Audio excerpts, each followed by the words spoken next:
Hello students, today we will do the examples of the NCERT book chapter 1 solutions.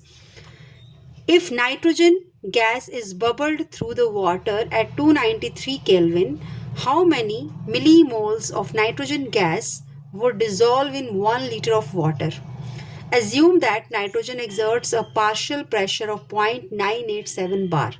Given that Henry's law constant for nitrogen at 293 Kelvin is 76.48 kilobars. अब look, इस question में क्या पूछा गया है आपसे? इसमें बताया गया है कि नाइट्रोजन गैस को पानी में डिसॉल्व किया गया है. पानी का जो वॉल्यूम दिया गया that is equal to 1 litre which is equal to again 1000 grams of water. Okay, और नाइट्रोजन का partial pressure which is given as 0.987 bars. Henry's law constant की वैल्यू दी हुई है 76.48 किलो बार्स. राइट, अब सबसे पहले हम वो नोट डाउन करेंगे कि जो हमें गिवन है. For example, partial pressure of nitrogen gas is 0.987 bar. It is given to us, here it is. Henry's constant is 76.48 kilo bars. Firstly, अब नाइट्रोजन का पार्शियल प्रेशर बार्स में है तो हमें हेनरी कांस्टेंट को भी बार्स में ही कन्वर्ट करना पड़ेगा.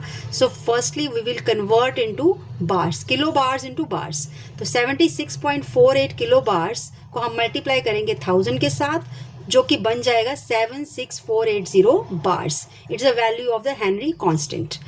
अब हमें निकालना क्या है? हमसे मांगा गया how many milli moles of nitrogen gas. That means how many number of moles of nitrogen gas is bubbled through the water. Okay, now again, what is the Henry's law? Henry's law is partial pressure of nitrogen is equal to Henry's constant multiplied by the molar fraction, mole fraction.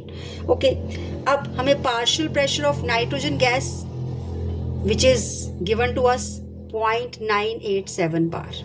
Henrys constant की value हमारे पास है 76480. तो यहाँ से हम निकाल लेंगे mole fraction.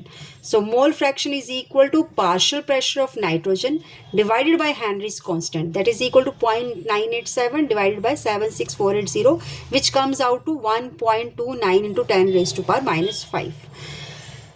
अब हमने निकाला है मोल फ्रैक्शन, बट स्टिल यहाँ पे हमसे पूछा गया है how many milli moles of nitrogen gas, not the mole fraction. अब हमें मोल फ्रैक्शन से ही हमें number of moles of nitrogen gas निकालने हैं. तो उसके लिए मोल फ्रैक्शन में से ही हम number of moles of nitrogen gas निकालेंगे. If you remember in the earlier lectures, mole fraction of nitrogen gas, इसका फॉर्मूला होता है XN2 is equal to number of moles of nitrogen gas divided by number of moles of nitrogen plus number of moles of water. क्योंकि nitrogen gas का solution बना है पानी के अंदर. ओके, सो दैट्स वाई हम मोल फ्रैक्शन नाइट्रोजन गैस ही कैसे निकालेंगे? Mole fraction of nitrogen gas is equal to number of moles of nitrogen divided by number of moles of nitrogen plus number of moles of water. Right, ये हमारा formula है. अब यहाँ से हमें निकालना है number of moles of nitrogen. हमें ये चीज़ निकालनी है. अब इसके लिए number of moles of water we can calculate. Look, वो हम कैसे करेंगे? We will see. Number of moles of water, again it is equal to given mass upon the molar mass. This is the formula number of moles of water निकालने का. अब given mass, अब यहाँ पे सॉल्यूशन हमारा था 1 litre. देखिए question में भी लिखा है 1 litre of water. That means हमारे पास गिवन मास है 1000 grams. Okay, upon the molar mass, water का मोलर मास कितना होता है? 18. As you all know, water का मोलिकुलर मास कैसे निकालेंगे? Water 2 into 1 plus 16 that is equal to 18. तो मोलर मास हमारे पास आ गया 18. अब यहाँ से हम number of moles of water निकाल लेंगे विच इज इक्वल टू 55.5. अब look, this is a very dilute solution.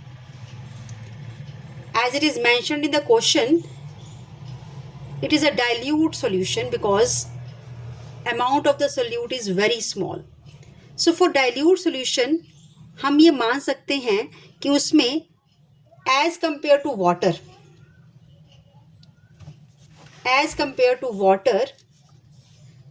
number of moles of nitrogen that is negligible, very small, जिसको हम ignore कर सकते हैं. So For very dilute solution, we can write number of moles of nitrogen is very smaller than the number of moles of water. तो हम इसको अगर reduce कर दें, इसको ignore कर दें या इसको equal to 0 कर दें, तो हमारे पास mole fraction of xN2 that comes out to be number of moles of nitrogen upon number of moles of water. क्योंकि हमने NN2 को number of moles of nitrogen को हमने 0 मान लिया है in comparison to number of moles of water. अब यहाँ पे अगेन हम वैल्यू पुट करेंगे मोल फ्रैक्शन ऑफ नाइट्रोजन जो कि हमने ऊपर कैलकुलेट किया था 1.29 into 10 raise to power minus 5. Look हमने यहाँ पे कैलकुलेट किया था 1.29 into 10 raise to power minus 5.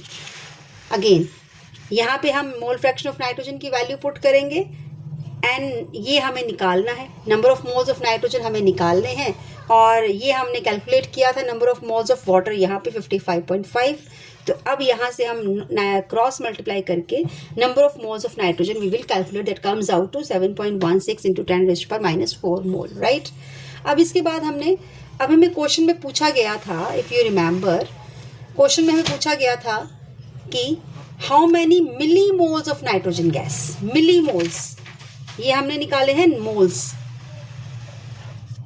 Look अब हमें ये इनको कन्वर्ट करना है मिली मोल्स में. Milli moles 1 mole is equal to 10 raise to power 3 milli moles. तो ये मोल्स में था, इसको हमने मल्टीप्लाई किया 10 रेज़ टू पावर 3 के साथ और -4 और +3 दैट गेट्स इनटू -1 और यहाँ पे हमारे पास number of moles of nitrogen that comes out to 0.716 milli moles. Okay.